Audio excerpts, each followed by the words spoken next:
வணக்கம் மக்களே, அன்பு மக்கள் அத்தனை பேருக்கும் அன்பு வணக்கம். ஊழலை உதை, உண்மையை விதை, அதுவே அன்பு தேசம், கொள்கை கோட்பாடு. இன்னைக்கு உயர் நீதிமன்றத்தில் பரபரப்பான தீர்ப்பு. என்ன தீர்ப்பு?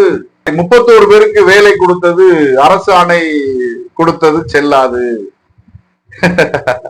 சீமான் ஒரு அண்ணா ஸ்டாலின் தீய சக்தி ஒரு துடிக்கிறீங்க. இதெல்லாம் தற்காலிகம் தான், சரிங்களா? இந்த மாதிரிப்பட்ட சின்ன சின்ன சந்தோஷங்கள்லாம் வந்து போகும், அது அட்ஜஸ்ட் பண்ணிட்டு போகலாம், ஒன்றும் பிரச்சனை இல்லை. ஏன்னா இந்த வேலை எந்த அடிப்படையில கொடுக்கப்பட்டது, எதுக்காக கொடுக்கப்பட்டது? இப்ப விஜய் அவர் அவரு சொந்தக்காரங்க மாமா மச்சான் சொந்த பந்தத்துக்கு கூப்பிட்டு வச்சு வேலை கொடுத்தாரா? தீய சக்தி திமுகவுடைய ஆட்சி இயலாமை, ஆட்சி நடத்த தகுதி இல்லாமை, ஆட்சியுடைய குறைபாடுனாலதான் 41 பேர் இறந்தாங்க, சரிங்களா? இறந்தவங்களுக்கு குடும்பத்துக்கு தான் வேலை கொடுத்திருக்காரு. எந்த அடிப்படையில நீங்க அவங்கள கூட்டம் சேர்க்கறதுக்கு எதுக்காக நீங்க அலோவ் பண்ணீங்க? யார்கிட்ட கேட்டு நீங்க கூட்டம் சேர்க்க விட்டீங்க? உங்களுக்கு அந்த அதிகாரத்தை கொடுத்த யாரு? கூட்டத்துக்கு அன்னைக்கே கலைச்சிருக்கலாமே, கூட்டம் நடத்தக்கூடாது நீங்க சொல்லிருக்கலாமே. கூட்டம் நடத்துறதுக்கு அனுமதி கொடுத்தது நீங்க, சரிங்களா? போலீஸ் பாதுகாப்பு கொடுக்காது நீங்க, சரிங்களா? மக்கள் எல்லாம் அங்கங்கே திசை திருப்பி அவங்களெல்லாம் ஒரே இடத்துல கூட வச்சது நீங்க, சரிங்களா? இதெல்லாம் நீங்க வித்தியாசமான முறையில கையாண்டுகிட்டு இன்னைக்கு 31 பேரு குடும்பத்துக்கு வேலை கொடுத்த உடனே ஏங்க இப்படிலாம் இருக்கீங்களோ? மனச்சாட்சி இருக்காங்க? நீ வக்கீல வச்சு உன் கட்சியில உள்ளவன வச்சு நீ கேஸ் போட்டு 31 வேலை இழந்தது பெருசு இல்ல. சட்டம் தன் கடமையை செய்து, அதை பத்தி நாங்க வருத்தப்படல. சட்டத்தை இன்னைக்கு மதிக்கிறோம், சட்டப்படிதான் நடப்பாரு நம்முடைய முதல்வர், சரியா?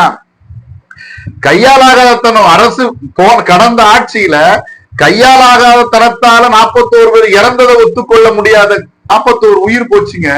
அதுல 31 பேருக்கு கருணை அடிப்படையில இன்றைய முதல்வர் நம்முடைய விஜய் அவர்கள் ஒரு வேலை வாய்ப்பை கொடுத்திருக்காரு. எதுக்காக? அந்த குடும்பத்துடைய வளர்ச்சிக்காக. எவ்வளவு ஒரு குடும்பத்துல ஒரு உயிர் பிரிஞ்சா எவ்வளவு வலியா இருக்குங்க. எந்தெந்த வயசுலாம் இறந்திருக்காங்க. இந்த மனச்சாட்சி கூட இல்லாத நீங்க எல்லாம் தமிழனா? உங்களுக்கு எல்லாம் தமிழ் தேசியத்தை பத்தி உங்களுக்கு என்ன தெரியும்? தமிழோட அன்பு தெரியுமா? பாசம் தெரியுமா? கடந்த ஆட்சி காலங்கள்ல கடந்த தலைவர்கள் எல்லாம் நீங்க பாருங்க. அந்த தலைவர்கள் பெருந்தலைவர் காமராஜரா இருக்கட்டும், மதிப்பிற்குரிய ஐயா கக்கன் அவர்களாக இருந்தாலும் சரி, முத்துராமலிங்க தேவர் ஐயாவா இருந்தாலும் சரி, எத்தனையோ தலைவர், அண்ணா அவர்கள் பேசி சொல்லிட்டே போலாம். எம்ஜிஆர் அவர்கள் இருந்திருந்தால் கூட நிச்சயமாக இதைத்தான் செய்திருப்பார். இன்று விஜய் அவர்கள் என்ன செய்தாரோ அதைத்தான் புரட்சி தலைவர் எம்ஜிஆர் இருந்தாலும் இதை செய்திருப்பாரு, புரட்சி தலைவி அம்மா அவர்கள் இருந்தாலும் இதை செய்திருப்பாரு. சொல்லுன்னு எனக்கு தெரியல. அவ்வளவு கோபம் வருதுங்க, வேகம் வருதுங்க. கருணை அடிப்படையில் பாவம் ஒரு 31 பேருக்கு அது என்னங்க வேலை? 1 லட்சம் 2 லட்சம் வேலையா? 31 பேருடைய வேலை. சட்டம் தன் கடமையை செய்தாலும் நம்முடைய முதல்வர் அவர்கள் எப்படியாக இருந்தாலும் சரி, உச்ச நீதிமன்றத்திற்கு இந்த தீர்ப்பு, இந்த வழக்கு மேல்முறையீடு நாளை தொடங்க போகுது.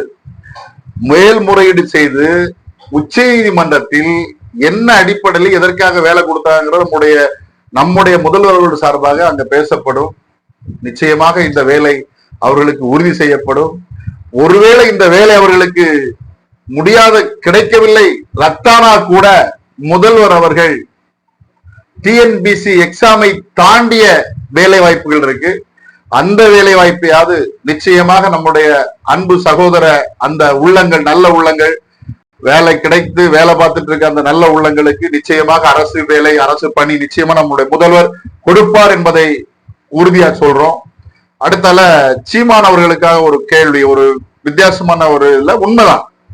கடந்த நம்ம இந்தியாவில், நம்ம நாட்டுல இடஒதுக்கீடுன்னு எத்தனையோ பேர் பேசிட்டு இருக்காங்க.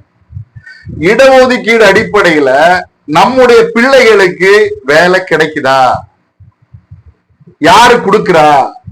இடஒதுக்கீடு அடிப்படையில் இப்போ எஸ்சி எஸ்டி ஒரு பிரிவு, ஓபிசி இன்னொரு பிரிவு, ஓசி இன்னொரு பிரிவு, 3 கேட்டகரியில நம்ம நாட்டுல பிரிச்சு வச்சிருக்காங்க. அந்தந்த கேட்டகரிக்கு அந்தந்த பெர்சன்டேஜ் அடிப்படையில வேலை வாய்ப்பா இருந்தாலும் எதுவா இருந்தாலும் இடஒதுக்கீடு அடிப்படையில கொடுத்தாங்க. ஓபிசி மக்கள் இந்தியாவுல 70% பேர் இருக்கா. ஆனா நம்ம இடஒதுக்கீடுல நமக்கு கொடுக்கிறது வெறும் 27% தான். மீதமுள்ள இடம் இன்னும் 43% மாணவர்கள் என் சகோதர சகோதரிகளுக்காக வேலை இல்லாம கஷ்டப்பட்டு இருக்காங்களே, அந்த இழப்பீடுக்காக என்னைக்காவது சீமான் சீமான் தம்பிகள் குரல் கொடுத்திருப்பாங்களா? நீ குரல் கொடுக்காண்டானே, நீ குரல் கொடுக்க மாட்டான். ஆனா ஓசிங்கிற ஒரு கேட்டகரி, அது ஒரு பிரிவு. ஓசிங்கிற பிரிவுல 10% பேர் தான் இருக்காங்க.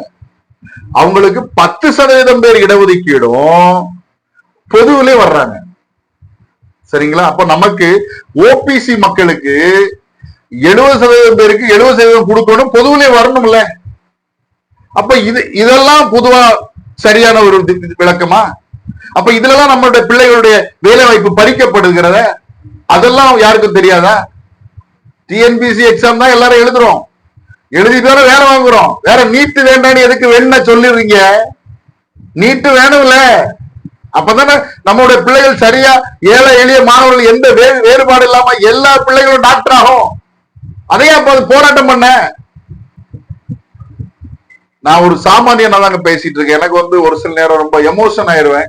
அதனால என் அன்பு சொந்தங்கள் அத்தனை பேருக்கும் என் அன்பு வணக்கங்கள். நன்றி.